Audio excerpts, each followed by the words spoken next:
আপনি কি জানেন, মাত্র দুটি ছোট বাক্য, যা বলতে লাগে কয়েক সেকেন্ড, কিন্তু কেয়ামতের দিন আপনার আমলের পাল্লা ভারী করে দিতে পারে?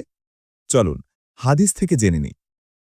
রাসূলুল্লাহ সাল্লাল্লাহু আলাইহি ওয়াসাল্লাম ইরশাদ করেন, দুটি বাক্য এমন আছে, মুখে উচ্চারণ করা খুব সহজ, মিজানের পাল্লায় অত্যন্ত ভারী, আর আল্লাহর নিকট অত্যন্ত প্রিয়।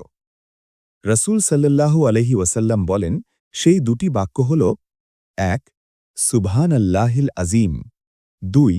সুবহানাল্লাহি ওয়া বিহামদিহি।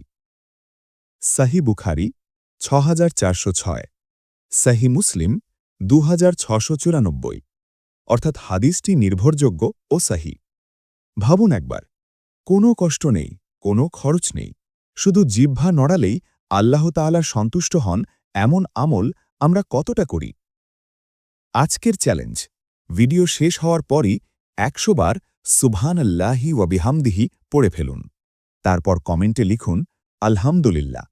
আর এই ভিডিওটি শেয়ার করুন, যাতে অন্যরাও এই সহজ অথচ ভারী আমলটি জানতে পারে। আল্লাহ আমাদের সবাইকে আমলটি করার তৌফিক দিন। আমিন।